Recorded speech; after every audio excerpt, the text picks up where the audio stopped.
Hi guys, welcome back to top 10 movies. இன்னைக்கு நம்ம சேனல்ல 2023ல வெளியான ட்ரினல்னு ஒரு சூப்பரான இந்தோனேஷியன் ஹாரர் கதையை பத்தி தான் பார்க்க போறோம். படத்தோட ஒன்லைனர் என்ன அப்படின்னா, இந்த கதையோட ஹீரோயினுக்கு சொந்தமான ஒரு தேயிலை தோட்டம், அங்க ஒரு பெரிய பங்களா இருக்கு. வழக்கமா வேலைக்காரங்க எல்லாருமே தங்குறதுக்காக ஒரு விடுதி, அதாவது ஹாஸ்டல் கட்டி கொடுத்திருப்பாங்க. அங்க இருக்கக்கூடிய ஒரு சில பேரு வித்தியாசமான முறையில இறந்து போக ஆரம்பிக்கிறாங்க. ஏன் எப்படின்னு தீர விசாரிக்கும் போது தான் தெரியுது, இந்த கொலைகளுக்கு பின்னாடி இருக்கக்கூடியது ஒரு கொடூரமான ஒற்றை தலை பேய். இப்படி இருக்க பட்சத்துல நம்ம ஹீரோயின் அந்த பேய் கிட்ட இருந்து தப்பிச்சாங்களா இல்லையா? உண்மையாவே அந்த பேய் யாரு? எதுக்காக ஹீரோயினையும் இந்த தேயிலை தோட்டத்துல வேலை பார்க்கக்கூடிய ஆளுங்களையும் சாகடிக்க நினைக்குது? இது எல்லாத்துக்குமான பின்னணியை கண்டுபிடிக்கிறது தான் இந்த படத்தோட முழு கதையுமே. உண்மையாவே படம் ரொம்ப ரொம்ப சூப்பரா இருக்கு. சோ ஆரம்பத்துல இருந்து கடைசி வரைக்கும் ஃபுல்லா பாருங்க. மறக்காம லைக் பண்ணுங்க, ஷேர் பண்ணுங்க, சப்ஸ்கிரைப் பண்ணுங்க. டிஸ்கிரிப்ஷன்ல இன்ஸ்டாகிராமோட லிங்க் கொடுத்திருக்கேன், செக் பண்ணி அதுலயும் ஃபாலோ பண்ணிக்கங்க. சரி, இப்ப டைரக்டா கதைக்குள்ள போலாமா? இந்த படத்தோட ஆரம்பத்துல ஒரு தேயிலை தோட்டத்துல வேலை பார்க்கக்கூடிய வேலைக்காரங்களை காட்டுறாங்க. அதுல ஒரு 3 பேர் ஒண்ணா உட்கார்ந்து பேசிட்டு இருப்பாங்க. நடுவுல உட்கார்ந்து இருக்கான்ல, இவனோட பேரு ரக்குன். அப்பதான் பைபிள்ல ஒரு கதையை சொல்ல ஆரம்பிக்கிறான். ஏண்டா, நம்மளோட ஃப்ரெண்டு அந்த சுக்கி இறந்து போனால, ஆமா தூக்கு மாட்டி இறந்து போனானே அவனா? இந்த பாரு, மத்தவங்களுக்கு மட்டும்தான் அவன் தூக்கு மாட்டி இறந்து போனதா அர்த்தம். ஆனா எனக்கு தெரியும், நம்மளோட முதலாளி வில்லியம் இருக்கார்ல, அவரோட பொண்டாட்டி, ஆமா அந்த ரோசா, அவங்களே தான். லாஸ்டா சுக்கி வேலையை முடிச்சிட்டு ரூமுக்கு வரும்போது தேயிலை தோட்டத்துக்கு நடுவுல தொலைஞ்சு போன ரோசா பேயா கண்ணுக்கு முன்னாடி வந்திருக்காங்க. பயந்து போனவன் குடு குடுன்னு அறைக்குள்ள வந்து கதவை லாக் பண்ணிக்கிட்டான். அப்ப கூட அந்த பேய் சும்மா இல்ல, திடீர்னு ரேடியோ மூலமா வித்தியாசமான பாட்டுகளை பிளே பண்ணுச்சு. பயம் அதிகமானதால கண்ணை மூடி நல்லா தூங்கிட்டான். அப்ப திடீர்னு இவனுக்கு தூக்கத்திலேயே யாரோ ஒருத்தர் இவனை கொல்ல பாக்குற மாதிரி தோணி இருக்கு. பயத்துல கண்ணை முடிச்சு பார்க்கும்போது அது ஒரு கொடூரமான பேய். நொடி பொழுதுல கழுத்துல ஒரு கயிறை மாட்டி இந்த புயல அந்த இடத்துல தொங்க விட்டு கொன்றுச்சு. லெப்ட் சைட்ல உட்கார்ந்து இருக்கவன் இந்த கதையை கேட்டு நம்பிடுவான். ஆனா ரைட் சைட்ல உட்கார்ந்து இருக்கவன் கெக்க போக்கன்னு சிரிக்கிறான். ஏண்டா, அவன் தான் நிறைய கதையெல்லாம் விட்டுட்டு இருக்கான், அத போய் நம்பிட்டு இருக்க? ஐய அப்படின்னா முதலாளி அம்மா ரோசா அவங்க இன்னும் இறந்து போகலையா? முட்டாள், அவங்க நெதர்லாந்துக்கு போயிட்டாங்க. நீங்க 2 பேரும் இதே மாதிரியே லூசு மாதிரி பேசிட்டு போய் தூங்குங்க, நான் போய் காவலுக்கு இருக்கேன்னு சொல்லிட்டு ரைட் சைட்ல உட்கார்ந்து இருந்தாலே தைரியமா கிளம்பிட்டான். இவனை ஷார்ட்டா ஜான் மைண்ட்ல வச்சுப்போம். தேயிலை தோட்டத்தை சுத்தி இருக்கக்கூடிய எல்லாத்தையுமே செக் பண்ணிட்டு ரேடியோவோட பக்கத்துல இருக்கக்கூடிய ஒரு குடவுனுக்கு வந்திருக்கான். இங்கதான் நைட்டு இவன் காவலுக்கு இருக்கணும். ஜம்முன்னு ஒரு பாட்டை போட்டுக்கிட்டு பாட்டில் சரக்கு எடுத்து குடிச்சிட்டு சுத்தி முத்தி கவனிக்கும் போது திடீர்னு குடோனோட பின்பக்கத்துல இருந்து யாரோ ஒருத்தர் கதவை தட்டுற மாதிரியான சத்தம் கேக்குது. பயந்து போனவன் லைட் அடிச்சு பாக்குறான். ஆனா அந்த இடத்துல யாருமே இல்ல. அடுத்த கொஞ்ச நேரத்துக்கு அப்புறமா போதை தலைக்கேறி பையன் குரட்டை விட்டு அதே இடத்துல தூங்க ஆரம்பிக்கிறான். ஆக்சுவலா இந்த கதை நடக்கக்கூடிய காலகட்டம் 1977. அடுத்து தூக்கத்துல இருக்கக்கூடிய ஜான் மேல ஒரு பேயோட கைப்படுது. ஐயோ அம்மான்னு கத்திக்கிட்டு கணமுழிக்கும் போது பக்கத்துல இருந்த அந்த கைய காணோம். அடைச்சு கெட்ட கனவானு இவன் அண்ணாந்து பார்த்தா அலேக்கா ஒரு பேயோட தலை மட்டும் அந்த இடத்துல அப்படியே பறந்துட்டு இருக்கு. பயந்து போன ஜான் தப்பிக்கலாமே நினைக்கும் போது அந்த பேய் சும்மா இருக்குமா, பக்கத்துல இருந்த ஒரு கயிறை அவனோட கழுத்துல லாக் பண்ணி அந்த இடத்துல தொங்க விட்டு அவனோட கதையை முடிச்சிருச்சு. இந்த இடத்துல அப்படியே மங்களகரமா டைட்டில் போட்டு படத்தை ஆரம்பிக்கிறாங்க. ஆக்சுவலா இந்த தேயிலை தோட்டத்துல இறந்து போனது இவன் மட்டும் கிடையாது. இதுக்கு முன்னாடியே சுக்கி, அவனுக்கு முன்னாடி இன்னும் 2 பேர்லாம் வித்தியாசமான முறையில இறந்து போயிருக்காங்க. எங்க ஒரு வேலை இது மட்டும் போலீஸ்க்கு தெரிய வந்தா தேயிலை தோட்டத்தோட பேர் கெட்டு போயிருமோன்னு பயந்துகிட்டு ஹனிமூனுக்காக வெளியில போன நம்ம கதையோட ஹீரோ ஹீரோயின் அவங்க திரும்ப வந்ததுக்கு அப்புறமா எல்லாத்தையுமே சொல்லிக்கலான்னு ஜோஷ்வான் சொல்லப்படக்கூடிய ஒரு சூப்பர்வைசர் இருப்பான். சோ இப்ப அவன் தான் போலீஸ்க்கு தெரியாம எல்லா ரகசியங்களையுமே பாதுகாத்துட்டு இருக்கான். இங்க கட் பண்ண அடுத்து நம்ம கதையோட ஹீரோ ஹீரோனை காட்டுறாங்க. ஹனிமூனுக்கு வெளியூருக்கு போயிட்டு இப்பதான் திரும்ப வீட்டுக்கு வந்துட்டு இருக்காங்க. அப்ப இந்த ஹீரோவோட மூஞ்ச பாருங்க, உள்ளுக்குள்ள ஏதோ ஒரு மரண பயத்தோடய உட்கார்ந்துட்டு இருக்கான். இந்த வண்டியை ஓட்டக்கூடிய ஆளோட பேர் தான் ஜோஷ்வா. அப்பதான் சந்தேகத்துல ஹீரோயினும், ஏயா என்ன சம்பந்தமே இல்லாம இந்த டைம்ல மழை பெஞ்சிட்டு இருக்கு? எனக்கும் தெரியல மேடம், நம்ம தேயிலை தோட்டத்துல மதிய நேரத்துல இன்னைக்கு வரைக்கும் மழை வந்ததே கிடையாது. அப்படின்னா இதே மாதிரியே நேத்து மழை பெஞ்சா? இல்ல மேடம், இன்னைக்கு நீங்க வரப்பதான் இந்த மாதிரி மழை பெஞ்சிட்டு இருக்கு. என்ன வினோதமா இருக்கேன்னு ஹீரோயினுக்கே ஒரு டவுட். அப்பதான் ஹீரோ ஜன்னல் வழியா பக்கத்துல இருக்க தேயிலை தோட்டத்தை கவனிக்கும் போது சிகப்பு நிற காஸ்டியூம்ல அடையாளம் தெரியாத அந்த கொடூரமான பேய் இவங்க போயிட்டு இருக்க அந்த காரை கவனிக்கிற மாதிரி தெரியுது. தான் பார்த்தது உண்மையா பொய்யான்னு தெரியாம பயத்துல ஹீரோ மறுபடியும் பின்னாடி திரும்பி பாக்குறான். ஆனா இந்த முறை அந்த தேயிலை தோட்டத்துல இருந்த சிகப்பு உருவத்தை காணோம். அதுக்கப்புறமா இந்த இடத்தை விட்டு தேயிலை தோட்டத்துக்கு மேல இருக்கக்கூடிய இவங்களோட வீட்டுக்கு வந்துட்டாங்க. ஒரு பக்கத்துல ஹீரோ தங்களோட திங்ஸ வீட்ல இருக்கக்கூடிய வேலைக்காரன் உதவியால தங்களோட அறைக்கு கொண்டு போயிட்டு இருப்பான். ஆனா ஹீரோனை மட்டும் பாருங்க, வீட்டுக்கு வந்ததுமே தான் அப்பாவோட அறைக்கு தான் வரா. ஏன்னா அப்பா இறந்து போனதுல இருந்து ஹீரோயின் அவரை ரொம்ப மிஸ் பண்ணிட்டு இருக்கா. அடுத்த நேரம் ஹீரோயின் தங்களோட ஃபேக்டரிக்கு வந்திருக்கா. என்னப்பா விளைச்செல்லாம் நல்லபடியா இருக்கா? எங்க இருந்து சம்பந்தமே இல்லாம மழை வந்ததால தேயிலைகள் நிறைய பாதிக்கப்பட்டிருக்கு. சரி பரவாயில்ல விடுங்க, நம்மளால என்ன இயற்கையை கட்டுப்படுத்தவா முடியும்? ஆனா இதுக்கப்புறம் கொஞ்சம் ஒழுங்கா தேயிலை தோட்டத்தை பாத்துக்கங்கன்னு சொல்லிட்டு மேனேஜருக்கு பாய் சொல்லிட்டு ஹீரோயின் கிளம்பிடுவா. அன்னைக்கு நைட்டு ஹாஸ்டல்ல தங்கக்கூடிய ஒரு சில ஆளுங்க தொழுகையை முடிச்சிட்டு வழக்கம் போல கிளம்பிடுவாங்க. ஆனா இன்னும் ஒரு சில பேர் மட்டும் இந்த பேக்கிங் சம்பந்தப்பட்ட ஒரு சில வேலைகளை பார்த்துட்டு இருப்பாங்க. அப்பதான் ஒரு வேலைக்கார லேடி அங்க இருக்க ரக்குனை பார்த்து, ஏண்டா டேய், நம்ம கூட வேலை பார்த்த ஆளுங்க ஒரு சில பேரு வித்தியாசமான முறையில இறந்து போயிருக்காங்க. இந்த விஷயத்தை பத்தி முதலாளி அம்மாவுக்கு தெரியுமா? எனக்கும் தெரியல, இரு நான் ஜோஷ்வா கிட்ட கேட்டுட்டு வரேன். சார் தூங்கிட்டீங்களா? கொஞ்சம் வெளியில வாங்க, உங்ககிட்ட ஒரு முக்கியமான விஷயத்தை பத்தி பேசணும். வெளியில வந்த ஜோஷ்வாவும், என்னாச்சு வேலை பார்க்காம இங்க என்ன பண்ணிட்டு இருக்க? இல்ல சார், நம்ம கம்பெனில வேலை பார்த்தாலுங்க இறந்து போயிட்டாங்கல்ல, அத பத்தி நீங்க ஹீரோயின் கிட்ட சொன்னீங்களா இல்லையா? இது சரியான நேரம் கிடையாது, ஹனிமூனுக்கு போயிட்டு இப்பதான் வந்திருக்காங்க. சோ அதனால நீயும் உன் கூட இருக்க ஆளுங்களும் வாயை முடிக்கிட்டு கமுக்கமா இருக்கணும். தப்பி தவறி எனக்கு முன்னாடி எவனாச்சும் இந்த விஷயத்த ஹீரோயின் கிட்ட சொன்னீங்க, உங்க எல்லாரோட வேலையும் நான் பறிச்சிருவேன். பதில் எதுவுமே பேசாம ரக்குன் பையன் அமைதியா கிளம்பிட்டான். அடுத்த வீட்டுல இருக்கக்கூடிய ஹீரோவை காட்டுறாங்க. இவன் தோட்டத்துக்கு நடுவுல சிகப்பு நிற காஸ்டியூம்ல ஒரு பொண்ணை பார்த்திருப்பான்ல, அந்த விஷயத்த பத்தி சொல்லுவான். சிரிச்சுக்கிட்டே ஹீரோயினும், ஏங்க இன்னும் இந்த உலகத்துல பேய் பிசாசு எல்லாம் இருக்குன்னு நம்பிட்டு இருக்கீங்களா? கண்டிப்பா நீங்க பார்த்த எல்லாமே வெறும் இலேஷனா தான் இருக்கும். ஹனிமூனுக்கு போயிட்டு வந்ததுல இருந்தே நீங்க ரொம்ப மைண்ட் டிஸ்டர்பா இருக்கீங்க. முதல்ல வாங்க நம்ம தூங்கலான்னு பெட்டுக்கு வந்துட்டாங்க. நேரம் போக நல்லா கொரட்டை விட்டு தூங்கிட்டு இருப்பானுங்க. அப்ப திடீர்னு பொதுவா நம்ம தூங்கும் போது நம்மள யாரோ டார்ச்சர் பண்ற மாதிரியும் சாகடிக்க ட்ரை பண்ற மாதிரியும் தோணும்ல. இப்ப அதே மாதிரியே ஹீரோயினுக்கு யாரோ ஒருத்தர் இவளை கொல்ல பாக்குற மாதிரி ஃபீல் ஆகுது. ஐயோ அம்மானு கத்துறா, முடகுறா. பயந்து போன ஹீரோ ஏந்திரஞ்சலி ஏந்திரன்னு கத்துறான். ஆனா அவகிட்ட இருந்து எந்த ரெஸ்பான்ஸும் இல்ல. ஏன்னா இன்னும் அந்த பைபிள்ல தூக்கத்திலேயே தான் இருக்கா. பயந்து போனவன் ஜோஷ்வாவோட பேரை சொல்லி கத்துவான். என்ன ஏதுன்னு புரியாம ஜோஷ்வா தாரைய விட்டு நேரா வீட்டுக்குள்ள வந்து பார்த்தா நம்ம ஹீரோ மரண பயத்துல கத்திட்டு இருக்கான். பக்கத்துலயே நம்ம ஹீரோயினும் என்ன விட்டுரு விட்டுருன்னு கதறி அழுதுட்டு இருக்கான். பயந்து போன ஜோஷ்வா ஒரு டம்ளர்ல தண்ணி இருக்கும், அதை கையில எடுத்து வச்சுக்கிட்டு அல்லாவோட பேரை சொல்லி அந்த தண்ணியை தெளிக்கும் போது அது ஒரு புனித நீரா மாறி தூக்கத்துல மாட்டியிருந்த ஹீரோயினை மறுபடியும் சுயநினைவுக்கு கொண்டு வந்துருச்சு. இவ்வளவு நேரம் என்ன ஆச்சுங்கிறதே ஹீரோயினுக்கு ஞாபகத்துல இல்ல. அதனால ஜோஷ்வாவை தன்னோட அறைக்குள்ள பார்த்ததுமே சம கோபம். யோ நீ வேலைக்காரன் தானே, முதல்ல வெளியில போயா அப்படி இப்படின்னு பைத்தியக்காரி கத்தி அவனை வெளியில அனுப்பி விட்டா. வேலைங்கச்சு போ. வேலைக்காரனுக்கே இந்த திட்டு, அப்ப புருஷங்கத்தையும் நினைச்சு பாருங்க. இப்படி ஒரு பொண்டாட்டி உங்கள யாருக்காச்சும் கிடைக்கணும்னு நான் கடவுள்கிட்ட வேண்டிக்கிறேன். கட் பண்ண அடுத்த நாள் காலையில விடியுது. ஹீரோ இப்ப ஜோஷ்வா கிட்ட வரான். நேத்து நைட்டு ஹீரோயின் உங்ககிட்ட அப்படி எல்லாம் பேசிருக்க கூடாது. அட பரவாயில்ல விடுங்க சார், நான் தூக்கி வளர்த்த பொண்ணு, அவ எனக்கும் பொண்ணு மாதிரி தானே, அவ திட்டா நான் பொறுத்துக்க மாட்டேன்னு ஜோஷ்வா ரொம்ப பெருந்தன்மையா பேசுவாரு. கட் பண்ணா எனக்கு நைட் ஆகுது.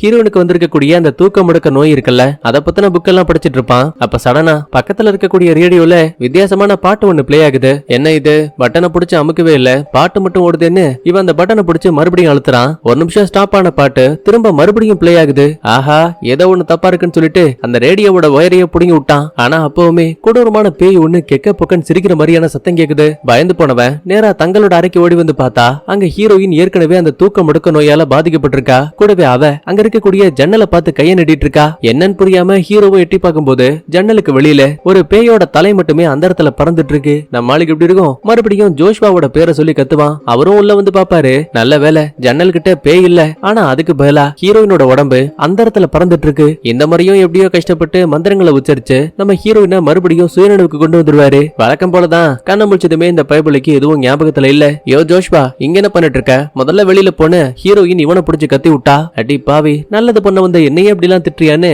ஜோஷ்வா மனசுக்குள்ளேயே புலம்பிட்டு வெளியில வந்துட்டாரு. அடுத்த நாள் காலையில ஹீரோ நியூஸ் பேப்பர் படிச்சிட்டு இருப்பான். அதுல ஒரு மந்திரவாதியை பத்தி போட்டிருக்கு. சந்தேகத்துல உத்து கவனிக்கிறப்பதான் ஹீரோவுக்கு ஷாக்கு. அந்த மந்திரவாதி வேற யாரும் கிடையாது, ஜகார்த்தால ஹீரோ பள்ளிக்கூடம் படிக்கும் போது இவன் கூட படிச்ச ஃப்ரெண்டு தான் இப்ப மந்திரவாதியா இருக்கான். உடனே இந்த இடத்த விட்டு மந்திரவாதி ஃப்ரெண்ட பாக்கலான்னு பக்கத்துல இருக்க ஒரு மருத்துவமனைக்கு வந்திருக்கான். அப்ப வழியில ஒரு பொண்ணு என்ன விட்டுருங்க விட்டுருங்கன்னு கத்திக்கிட்டு ஓடி வந்தவ தடுமாறி கீழே விழுந்துருவா. ஒரு நிமிஷம் தான் உடம்பையே பின்பக்கமா வளைச்சு பேய் மாதிரி கத்திட்டு இருக்கா. மூஞ்சி வேற பாக்கவே ரொம்ப கொடூரமா இருக்கு. இந்த விஷயத்த அங்க வந்த ஹீரோவோட ஃப்ரெண்டு கவனிக்கிறான். இவனுக்கு பேய்களை அடக்கிறதெல்லாம் கை வந்த கலை. சோ ஒரு சில மந்திரங்களை பயன்படுத்தி உன்னோட சொந்த இடத்துக்கு நீ போன்னு சொல்லும் போது அந்த பேயும் அந்த பொண்ணோட உடம்பை விட்டு மறைஞ்சு போயிடும். இப்படி ஒரு விஷயத்த பாக்குற ஹீரோவுக்கு பரவாயில்ல நம்ம ஒரு நல்ல ஆள்கிட்ட தான் வந்திருக்கோம்னு இவனுக்கு நம்பிக்கை வருது. அதுக்கப்புறமா ஹீரோவும் ஃப்ரெண்டும் தனியா பேச ஆரம்பிக்கிறாங்க.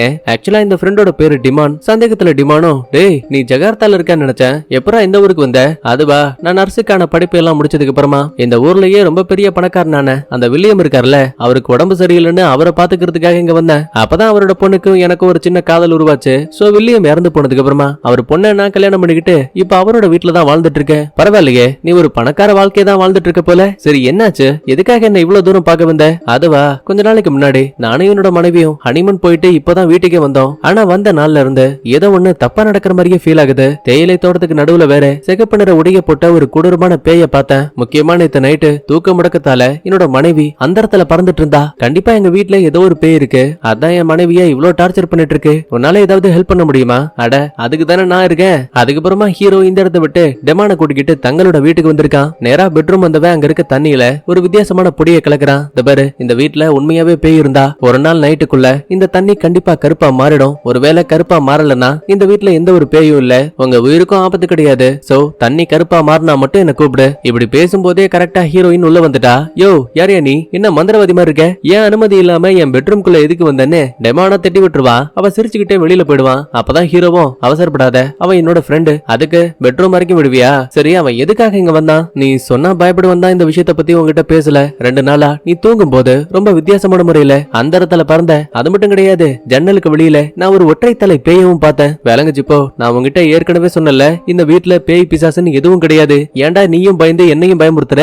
இப்படி பேசிட்டு இருக்க டைம்லயே சடனா அங்க இருந்த ஒட்டுமொத்த பவரும் கட் ஆகுது. டே ஹீரோ, எனக்கு ரொம்ப பயமா இருக்கு. நீ முதல்ல தீப்பெட்டியை கொண்டு வந்து இங்க இருக்க கேண்டில்ஸை கொளுத்து. உடனே நம்மளும் தட்டு தரு மாதிரி தீப்பெட்டியை கொண்டு வந்துட்டான். சரி, மெழுகுவர்த்தியை ஏத்தலாமேன்னு பார்த்தா கொளுத்தின அடுத்த செகண்டே தீக்குச்சி டப்புன்னு அணைஞ்சிரும். மேல இருக்கக்கூடிய ஜன்னல் கதவு வேற தானா தருகுது. ஏற்கனவே மரண பீதியில இருக்க ஹீரோவுக்கு இதெல்லாம் பார்க்கும்போது இன்னும் பயம் அதிகமாகுது. அடைச்சி தீப்பெட்டியை கூட காத்தடிச்சு கதவு திறந்தா கூட இவ்வளவு பயப்படுறேன்னு ஹீரோயின் அந்த கேண்டில்ஸ் எல்லாம் கொளுத்தும் போது பயபுளுக்கு செம ஷாக்கு. ஏன்னா இந்த டைனிங் டேபிள்ல இருக்க ஒரு தட்டுல ஒரு பேயோட தலை உட்கார்ந்துட்டு இருக்கு. நம்ம ஹீரோயினோட பேரை சொல்லி திரும்ப திரும்ப கத்திட்டு இருக்கு. இப்படி ஒரு விஷயத்தை பார்த்து ஹீரோ சம்பவத்திலேயே மயங்கி போயிட்டான். ஆனா ஹீரோயின் என்னதான் பயம் இருந்தாலும் கூட உள்ளுக்குள்ள ஏதோ ஒரு கோவத்தோடயே அந்த பேயை கவனிக்கிறா. இந்த இடத்துல கட் பண்ணா அடுத்த நாள் காலையில விடியுது. ஹீரோவுக்கு நைட்டு நடந்த சம்பவத்தால பயங்கரமான காய்ச்சல். ஹீரோயின் தான் மருந்து கொடுத்து ஹீரோவை கவனிச்சிட்டு இருக்கா. கூடவே ஃப்ரெண்டுக்காரன் டெமானையும் இங்க வர வச்சிருக்காங்க. அவனுக்கு சிரிப்பு தாங்கல. நம்ம நைட்டு ஏதோ ஒரு பெரிய விஷயத்தை பார்த்து பயந்துட்டீங்க போல. சரி சரி, ரொம்ப ஓட்டாத. இந்த வீட்டுல பேய் இருக்குங்கிற விஷயத்த நானும் ஒத்துக்கிறேன். உனக்கு எவ்வளவு பணம் தேவையோ நான் கொடுக்குறேன். தயவு செஞ்சு அந்த பேயை மட்டும் உடனடியா அந்த இடத்த விட்டு அழிச்சிடு. நீங்க சொல்ற எல்லாத்துக்கும் நானும் ஒத்துக்கிறேன்ப்பா. ஆனா அதுல ஒரு கண்டிஷன். நீங்க 2 பேருமே இந்த விஷயத்துல என்கிட்ட ஒத்துழைச்சு போனா மட்டும்தான் என்னால சீக்கிரமா அந்த பேயை விரட்ட முடியும். பதிலுக்கு ஹீரோயினும் சரின்னு சொல்லுவா. பக்கத்துல இருக்க டேபிள கவனிக்கும் போது டம்ளர்ல வைக்கப்பட்டிருந்த தண்ணி முழுமையாவே கருப்பா மாறி போயிடுச்சு. அப்பதான் டெமான் நீங்க பார்த்த பேய் எப்படி இருந்துச்சுன்னு அது சம்பந்தப்பட்ட தகவல் எல்லாத்தையுமே வாங்கிப்பான். அதுக்கப்புறமா அந்த வீட்டுல இருக்கக்கூடிய ஒட்டுமொத்த ஆதாரங்களையும் தேட ஆரம்பிக்கிறான். அதாவது இந்த பேய் சம்பந்தப்பட்ட ஆதாரங்கள். எப்ப ஹீரோயினோட அப்பா மாரடைப்பால இறந்து போனாரோ அடுத்த நாளே ஹீரோயினோட அம்மா அந்த ரோசா இருக்காங்கல்ல, அவங்க நெதர்லாந்துக்கு போயிட்டாங்கன்னு சொல்றாங்க. ஆனா அது எந்த அளவுக்கு உண்மைங்கிறது இப்போ வரைக்கும் டெமானுக்கு தெரியல. இதுக்கிடையில டெமான் பழங்கால புத்தகத்தை புரட்டி பார்க்கும்போது அதுல இந்த ஒற்றை தலை பேயை பத்தி நிறைய விஷயங்கள் போட்டிருக்கு. உடனே இந்த இடத்தை விட்டு நேரா ஹீரோயின் வீட்டுக்கு வந்தவன் அங்க இருக்க வில்லியம், அதாவது ஹீரோயின் அப்பாவோட அறையை செக் பண்ணலான்னு பார்த்தா அவன் அப்பாவோட அறைக்குள்ள எல்லாம் போக கூடாதுன்னு தடுக்கிறா. இங்கதான் டெமான் அந்த பேயை பத்தி ஒரு சில விஷயங்களை சொல்ல ஆரம்பிக்கிறான். பொதுவா யாராவது ஒருத்தர் இறந்து போயிட்டாங்கன்னா அவங்களோட உடல்கள் மண்ணோட மண்ணா அழிஞ்சு போயிடும். ஆனா ஆன்மா மட்டும் ஆவிகள் உலகத்துக்கு போயிடும். இதுதான் உலக நியதி. ஆனா ஒரு சில ஆன்மாக்கள் மட்டும் தீய சக்தியோட கைக்குள்ள இருந்தா ஒரு மனுஷன் இறந்தே போனாலும் கூட அவங்களோட ஆன்மாக்களுக்கு உயிர் போகாது. பேய்களா வந்து கண்ணுல மாட்டக்கூடிய எல்லாரையுமே அதுங்க டார்ச்சர் பண்ணும். இது முதல் வகையை சார்ந்த பேய்கள். ஆனா இப்ப பார்க்க போறது 2வது வகையை சேர்ந்தது. நீங்க பார்த்த ஒற்றை தலை பேயோட பேரு குயாங். என்னோட கணிப்புப்படி உங்களை சாகடிக்க வந்த அந்த கொடூரமான பெண் பேய் தன்னோட ஆன்மாவை சாத்தானுக்கு அர்ப்பணிச்சிருக்கணும். அதுக்கப்புறமா யாராவது ஒருத்தர் அந்த பெண்ணோட தலையை துண்டா வெட்டி இருந்தா மட்டும்தான் அவங்களோட ஆன்மா ஒரு தீய சக்தியா உருமாறி வெட்டப்பட்ட தலையோடையே கொஞ்சம் கொஞ்சமா மனிதர்களை கொள்ள ஆரம்பிக்குது. பொதுவா இந்த குயாங் பேய்களுக்கு பச்சிலம் குழந்தைய உயிரோட சாப்பிடுறது மட்டும்தான் ரொம்ப பிடிக்கும். ஆனா எங்களுக்கு தான் குழந்தையே கிடையாது.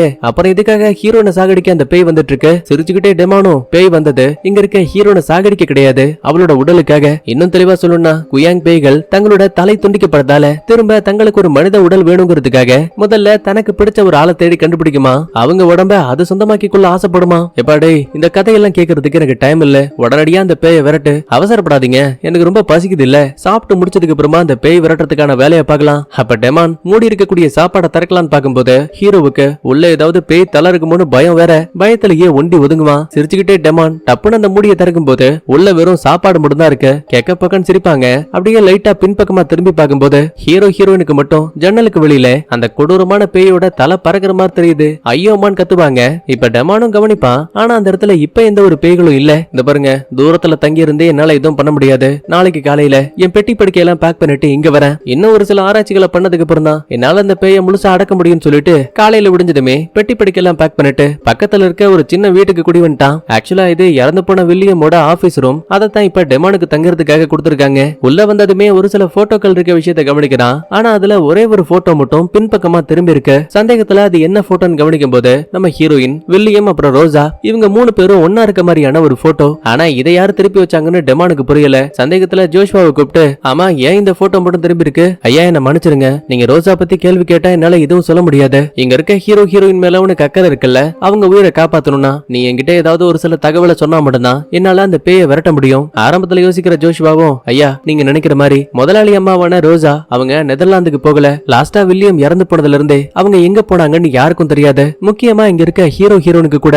இப்ப என்ன சொல்ல வர அப்படின்னா அந்த ரோசா நெதர்லாந்துக்கு போயிட்டாங்கன்னு சொன்னது எல்லாமே வெறும் கட்டுக்கதையா? ஆமாங்கய்யா, இதுக்கு மேல என்கிட்ட எதுவும் கேட்காதீங்கன்னு சொல்லிட்டு பயபுள்ள தெரிச்சுக்கிட்டு ஓடிட்டான். அதுக்கப்புறமா அன்னைக்கு நைட்டு டெமான் பூஜைக்கு தேவையான பொருளை எல்லாம் வச்சுக்கிட்டு இந்த வீட்டுக்குள்ள மறைஞ்சிருக்கக்கூடிய தீய சக்தியை என் கண்ணுக்கு முன்னாடி வான்னு மந்திரத்தை உச்சரிப்பான். ஹீரோனுக்கு பயம் தாங்கல. யோ டெமான், எதுக்கு இப்ப இந்த பேயை கூப்பிடுற? ஒழுங்கா அதை அழிக்க அழிக்கிறதுக்கான மந்திரத்தை மட்டும் பயன்படுத்து. ஏமா அவசரப்படாதீங்க. பொதுவா ஒரு பேயை அழிக்கிறதுக்கு முன்னாடி அதுகிட்ட அது பேயா மாறினதுக்கான ஏதாவது ஒரு காரணம் இருக்கும். அதை நம்ம தெரிஞ்சுக்காம எப்படி அந்த பேயை அழிக்க முடியும்? இல்ல இல்ல அதெல்லாம் நீ தெரிஞ்சுக்க வேணாம். ஒழுங்கா நீ மந்திரத்தை பயன்படுத்து. இப்படி பேசிட்டு இருக்க டைம்லயே வீட்டோட கதவை யாரோ டம்மு டம்முன்னு அடிக்கிற மாதிரியான சவுண்ட் கேக்குது. ஆக்சுவலா வெளிப்பக்கத்துல இருந்து பாக்கும்போது அது ஒரு பொண்ணோட கைங்கிறது மட்டும் ரொம்ப தெளிவா தெரியுது. கண்டிப்பா வந்திருக்க கூடியது பேயா தான் இருக்கும்னு சொல்லிட்டு ஹீரோயினுக்கு பயம் அதிகமாகுது. அப்ப டெமான் தான் பொறுமையா பக்கத்துல வந்து கதவு திறக்கும் போது வெளியில நின்னுகிட்டு இருந்த உருவத்தையே காணோம். அப்பாடா அந்த பேய் போயிடுச்சு போலன்னு பெருமூச்சு விட்டு பின்னாடி திரும்பி பார்த்தா பேயோட தலை இப்ப அலேக்கா பறந்து வந்துட்டு இருக்கு. பார்த்த நொடியிலேயே ஹீரோ அதே இடத்துல மயங்கிடுவான். அப்பதான் அந்த பேயும் உன் உடம்பு எனக்கு வேணும் வேணும்னு திரும்ப திரும்ப அதையே சொல்லிட்டு இருக்கு.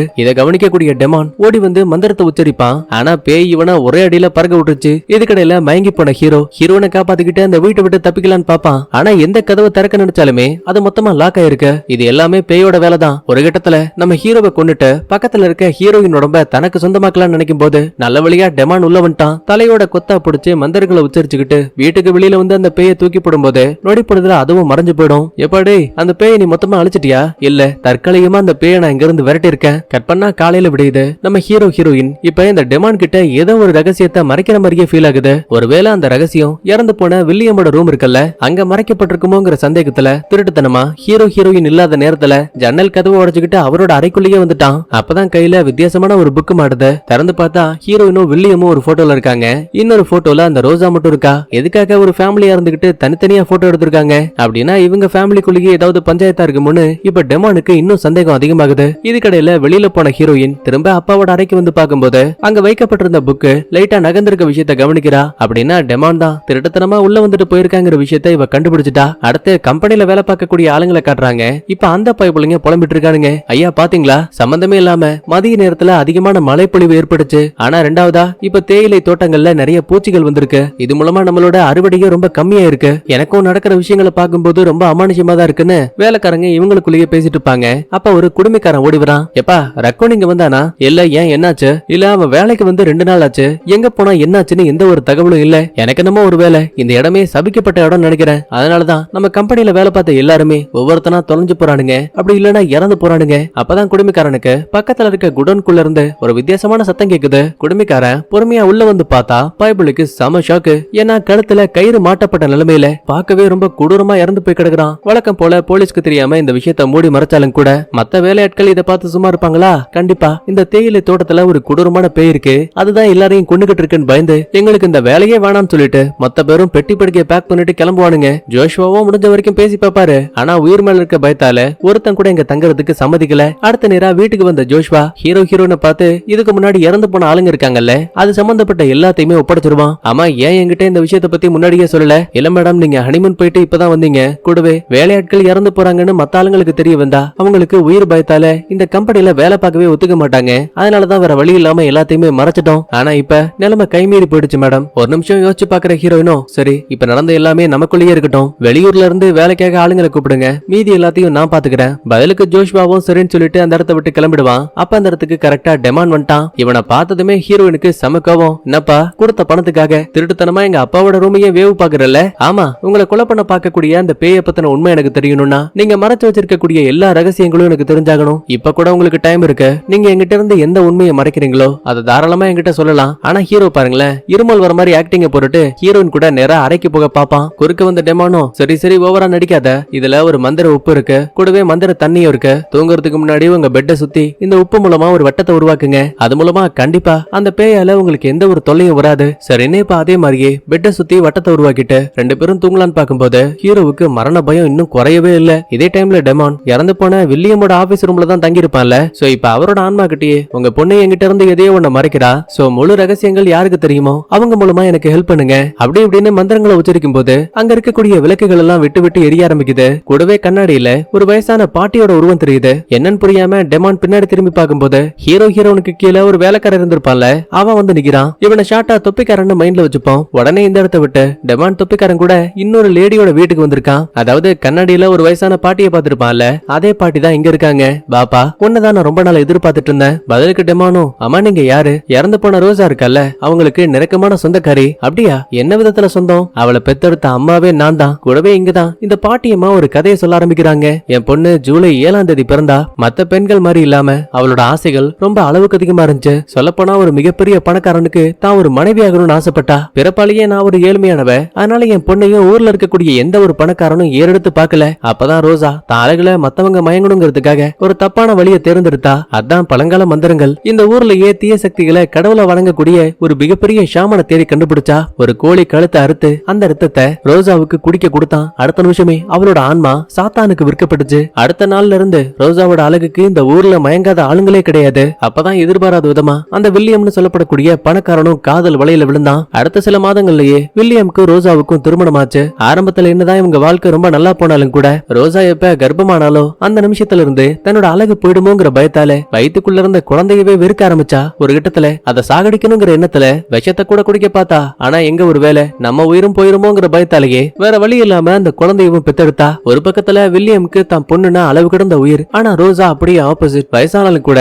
மேக்கப் போட்டுக்கிட்டு தன்னை ஒரு அழகியா நினைச்சிட்டு இருந்தா. ஒரு நாள் தேயிலை தோட்டத்துல அம்மா என் கூட விளையாட வாங்கன்னு ஹீரோயின் கூப்பிட்டா. இங்கதான் ரோசா எப்படியாச்சும் ஹீரோயின் கதையை மொத்தமா முடிச்சுட்டா. இந்த ஒட்டுமொத்த சொத்தும் நமக்கே கிடைக்குங்கிற பேராசையில வேணும்னே கையில வச்சிருந்த பலூனை பிடுங்கி தேயிலை தோட்டத்தோட மலை உச்சியில தூக்கி போட்டா. அதை எடுக்கிற ஆர்வத்துல ஹீரோயின் மலையோட உச்சிக்கு போயிட்டா. சாக போறாலும் நினைக்கிற நேரத்துல அங்க வேலை பார்த்துக்கிட்டு இருந்த ஒரு ஆளு குழந்தையை காப்பாத்திட்டான். அடச்ச தன்னோட திட்டங்கள் வீணாயிடுச்சுன்னு ரோசாவுக்கு உள்ளுக்குள்ள பயங்கரமான கோபம். அதுக்கப்புறமா குழந்தையா இருந்த ஹீரோயின் வளர்ந்து பெரிய பொண்ணானாங்க. தனக்கு வயசாயிடுச்சுங்கிற விஷயத்த புரிஞ்சுக்கிட்ட வில்லியம் இந்த தேயிலை ஃபேக்டரிய தனக்கு அப்புறமா தன்னோட பொண்ணுதான் பாதுகாப்பா பாத்துப்பாங்கிற நம்பிக்கையில ஒட்டுமொத்த சொத்துக்களையுமே அவ பேருக்கு மாத்திட்டாரு. ரோசாவால இத பார்த்து பொறுக்க முடியல. உன்னோட மனைவி நான் இருக்கும்போது எப்படி உன் மகளுக்கு இதை கொடுக்க முடியும்? எது என்னோட மகளா? முட்டாள், அவ நம்மளோட பொண்ணு. செத்தாலும் அவ என்னோட பொண்ணுங்கிற வார்த்தையை மட்டும் நான் சொல்ல மாட்டேன். ஏன்னா எப்ப நான் கர்ப்பமானேனோ அப்பவே என்னோட அழகு கொஞ்சம் கொஞ்சமா கம்மியாச்சு. நீ என்ன நினைச்சிட்டு இருக்க? உன் மேல காதல் வயப்பட்டு உன்னை நான் கல்யாணம் பண்ணிக்கிட்டேன்னா கிடையவே கிடையாது. உன்னோட அளவுக்கு அதிகமான பணத்து மேலதான் நான் காதல் வச்சிருந்தேன். சரி பழைய கதையெல்லாம் பேசி நேரத்தை வீணாக்க விரும்பல. இந்த பாரு ஒழுங்கா சொத்தை எல்லாம் மறுபடியும் என் பேருக்கு மாத்தி கொடு. அப்படி இல்ல பெத்த பொண்ணுன்னு கூட பாரபட்சம் இல்லாம அவளோட கதையவே நான் முடிச்சிருவேன். சும்மா காமெடி பண்ணாதுன்னு வில்லியம் யதார்த்தமா பேசும்போது ரோசா கடுப்பாகி டிராக்குள்ள இருந்த துப்பாக்கி எடுத்து நீட்டு வா. வேற வழி இல்லாம வில்லியமும் சரின்னு சம்மதிப்பாரு. நான் டாக்குமெண்ட்ஸ் ரெடி பண்ணிட்டு வரேன்னு சொல்லிட்டு ரோசா அங்க இருந்து கிளம்பிட்டா. அவ அங்க இருந்து போனதுமே நல்லா இருந்த வில்லியம்க்கு திடீர்னு நெஞ்சு வலி வர ஆரம்பிக்குது. அதுக்கப்புறம் மனுஷன் படுத்த படுக்கை ஆயிட்டாப்ல. தான் அப்பாவுக்கு இப்படி எல்லாம் ஆயிடுச்சுன்னு ஹீரோயின் கதறி அழுதுட்டு இருப்பா. அப்ப டாக்குமெண்ட்ஸோட அங்க வந்து ரோசா ஹீரோயின் கழுத்திலேயே கத்திய வச்சு ஒழுங்கா சைன போடுறியா இல்ல உன் பொண்ணு கதையை முடிக்கவான்னு மிரட்டுவா. வேற வழி இல்லாம வில்லியமும் ஒட்டுமொத்த சொத்துக்களையும் மறுபடியும் அந்த ரோசாவோட பேருக்கே மாத்தி விட்டுருவாரு. அடுத்த சில மாதங்கள் ஆகுது. வில்லியம்க்கு உடல்நிலை ஓரளவுக்கு குணமாயிடுச்சு. எழுந்து நடந்துட்டு இருப்பாரு. அப்பதான் ஹீரோயின் கிட்ட நீ நினைக்கிற மாதிரி உன்னோட அம்மா ஒரு சாதாரண மனுஷி கிடையாது. அவ தன்னோட ஆன்மாவை சாத்தான் கடவுளுக்கு வித்துட்டா. அப்பா இது எப்படி உங்களுக்கு தெரியும்? இந்த ரகசியத்தை சொன்னதே அந்த ரோசாவோட அம்மா தான். இந்த இடத்துல கட் பண்ணா அடுத்த சில மாதங்கள்ல மறுபடியும் வில்லியம்க்கு உடம்பு சரியில்லாம போயிடுது. அவரை பாத்துக்கிறதுக்காக நம்ம கதையோட ஹீரோ நர்ஸ் வேலைக்காக வந்திருப்பான். இதை கவனிக்கக்கூடிய ரோசா இவங்க உயிரோட இருந்தா எப்பயா இருந்தாலும் நமக்கு பிரச்சனை வருங்கிறத புரிஞ்சுக்கிட்டு நர்ஸ் வேலை பார்க்கக்கூடிய ஹீரோவை தனியா கூப்பிட்டு இந்த பாரு எனக்கு இங்க இருக்க வில்லியமும் ஹீரோனும் ரொம்ப இடைஞ்சலா இருக்காங்க. நீயும் நானும் ஒன்னா இருக்கக்கூடிய அதிர்ச்சியான விஷயத்த இங்க இருக்க வில்லியம் கவனிக்கும் போது இயற்கையான முறையில மாரடைப்பு வந்து அந்த இறந்து போயிடுவான். கண்டிப்பா நம்ம மேல எந்த ஒரு சந்தேகமும் வராது. அடுத்த கொஞ்ச நாளைக்கு அப்புறமா ஹீரோயினோட கதையும் முடிச்சிருவோம். அதுக்கப்புறம் நான் தான் இந்த ஒட்டுமொத்த சொத்துக்களுக்குமே ஒரே வாரிசு. கவலைப்படாத, நீ பண்ணக்கூடிய இந்த மிகப்பெரிய வேலைக்காக என் சொத்துல ஒரு பகுதியை நான் உனக்கு எழுதி கொடுக்குறேன். நர்ஸ் வேலையை விட்டுட்டு நீ உனக்குன்னு ஒரு தனி மருத்துவமனையே கட்டிக்க முடியும். ஆரம்பத்துல யோசிக்கிற ஹீரோ இல்லங்க இது வேணாம் தப்புன்னு சொல்லுவான். இப்ப இவங்க பேசுற எல்லாத்தையுமே ஒரு பக்கத்துல இருந்து நம்ம ஹீரோயின் கேட்டுட்டா. தான் அப்பாவையும் தன்னையுமே கொல்றதுக்கு பிளான் போட்டதால முதல்ல ரோசாவோட கதையை முடிக்கலாம்னு சொல்லிட்டு இவன் ஒரு பக்கத்துல பிளான் போடுறா. ஆனா இதுக்கிடையில ஆரம்பத்துல முடியாதுன்னு சொன்ன ஹீரோ இருக்கான்ல, இப்ப அவன் ரோசா கூட ஒண்ணு சேர்ந்து பணத்து மேல இருக்க ஆசையால வில்லியம் அப்புறம் அங்க இருக்க ஹீரோயினோட கதையை முடிக்கிறதுக்கு சரின்னு சம்மதிச்சிட்டான் போல.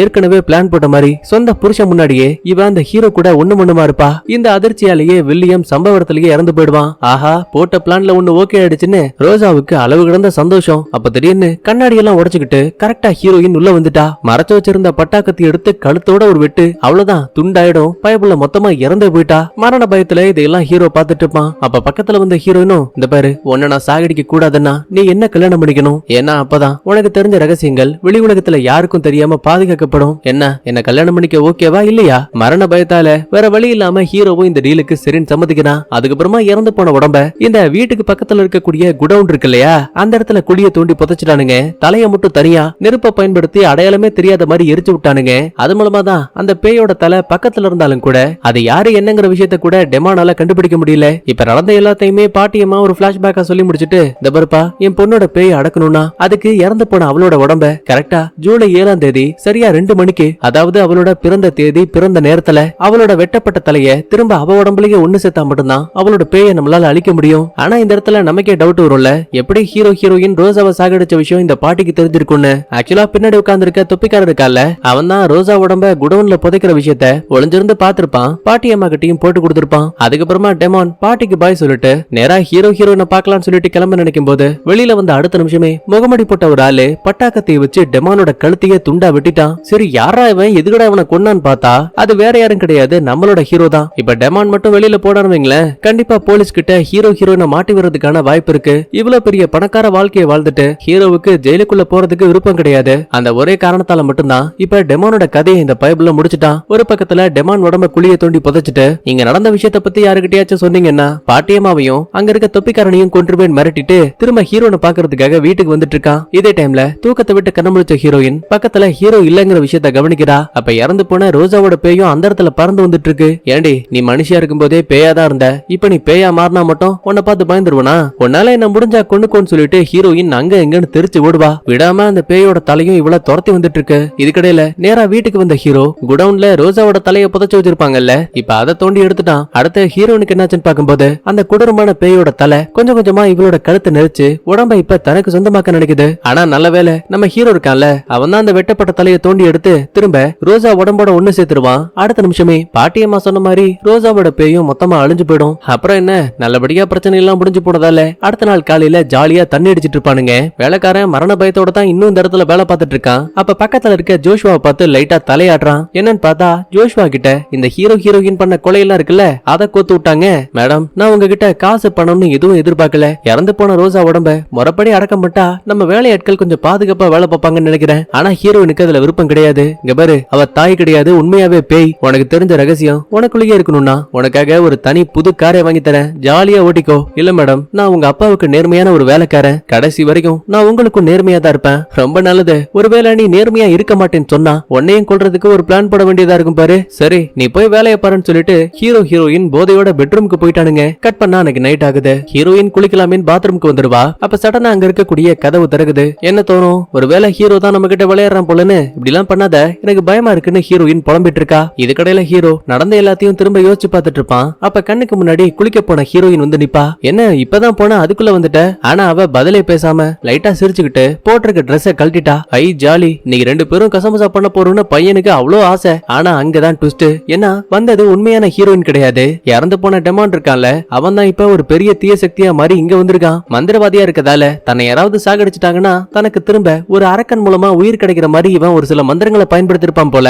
அது மூலமா தான் இப்படி ஒரு அரக்கனா மாறி இருக்கான். ஓங்கி தாங்கி ஒரு அடி ஜன்னல் கதவையெல்லாம் உடைச்சுக்கிட்டு ஹீரோ மாடியில இருந்து மொத்தமா இறந்து போயிடுவான். இன்னொரு பக்கத்துல இது எதுவுமே தெரியாத ஹீரோயின் குளிச்சிட்டு இருக்க நேரத்துல பாத்திங் டப்புக்குள்ள ஒரு பேயோட தலை தெரியுது. நம்மால் சும்மா இருப்பாளா? திருச்சிக்கிட்டு நேரா பெட்ரூம் ஓடி வருவா. ஆனா அங்கதான் ஏற்கனவே இந்த டெமோனோட பேய் இருக்கே, இவளை எப்படியாச்சும் சாகடிக்கணும்னு இவ்வளவோ ட்ரை பண்ணிட்டு இருக்கு. ஆனா அதே டைம்ல பாட்டியம்மா ஹீரோனை காப்பாத்துறதுக்காக ஒரு சில மந்திரவாதிகளை இங்க கூட்டிட்டு வந்துட்டாங்க. ஏன்னா ஜோஷ்வா இறந்து போனதுக்கு ஹீரோ தான் காரணமே தவிர ஹீரோயினுக்கும் இதுக்கும் எந்த சம்மந்தமும் கிடையாது. இன்னும் தெளிவா சொல்லணும்னா தான் அப்பாவை சாகடிச்சது ரோசா. அவளை பழிவாங்கணுங்கிற எண்ணத்துல மட்டும்தான் ரோசாவோட கதையை முடிச்சிருப்பா. ஹீரோவையும் இறக்கப்பட்டு தான் கூடயே கல்யாணம் பண்ணிக்கிட்டு புருஷனா வச்சிட்டு இருந்திருப்பா. அப்படி பார்க்கும்போது ரோசாவுக்கு மட்டும்தான் ஹீரோயின் கெட்டவ, மத்த எல்லார்கிட்டயுமே நல்ல விதமா தான் பழகிருப்பா. இப்ப வந்த மந்திரவாதிங்க எப்படியோ கஷ்டப்பட்டு அந்த கொடூரமான டெமானோட அரக்கனை அழிச்சிட்டாங்க. ஆனா அப்ப கூட ஹீரோனை பாருங்களேன், பாட்டியம்மா பக்கத்துல வந்தா கூட நீங்க எங்கிட்ட வராதீங்க, நீங்க ரொம்ப கெட்டவங்க, என்ன நீங்க ஒழுங்கா நடத்தலன்னு பயங்கரமா கத்த ஆரம்பிக்கிறா. சடனா ஹீரோனுக்கு ஒரு காட்டுக்குள்ள இருக்க மாதிரி இல்லூஷன் வருது. கண்ணுக்கு முன்னாடி அப்பாவும் தெரியுறாரு. அப்பா, எனக்கு ரொம்ப பயமா இருக்கு, பாட்டி என்ன பார்க்க வந்திருக்காங்க. அட என்னம்மா, உங்க அம்மா ரொம்ப கெட்டவ, ஆனா அவளை நீ தண்டிச்சிட்ட, அதுக்குன்னு பாவம் அந்த பாட்டி என்ன செய்வாங்க? உன் மேல அளவுக்கு அதிகமான அன்பை வச்சிருக்காங்க. இதுக்கு மேலையும் உனக்குள்ள இருக்க கோவத்தையும் பயத்தையும் மறைச்சு வைக்க வேண்டிய அவசியம் கிடையாது. அப்பா உன் மேல வச்சிருந்த அதே அக்கறைய அந்த பாட்டியும் உன் மேல வச்சிருக்காங்க. இதுக்கப்புறமா நீ உன்னோட வாழ்க்கையை பாக்கணும்னு சொல்லும் போது தான் அப்பாவோட வார்த்தைக்காக அழுதுகிட்டே ஹீரோயினும் சரின்னு சம்மதிக்கிறா. சோ இதுக்கப்புறம் தன்னோட கெட்ட எண்ணங்களை விட்டுட்டு ஜோஷ்வா கிட்டையும் தொப்பிக்காரங்கிட்டையும் நடந்த எல்லா தப்புகளுக்கும் மன்னிப்பு கேட்டுட்டு பாட்டிய தன்னோட அம்மாவா நினைச்சுக்கிட்டு அவங்க கூட இப்ப சந்தோஷமா வாழ போற மாதிரி காட்டி அப்படியே இந்த இடத்துல சூப்பரா படத்தையும் முடிக்கிறாங்க. நான் சொன்ன இந்த கதை தெளிவா புரிஞ்சிருக்கும் நம்புறேன். சரி, ஓகே, அடுத்த ஒரு சூப்பரான தர மனப்படத்தோட வரங்க. பாய்.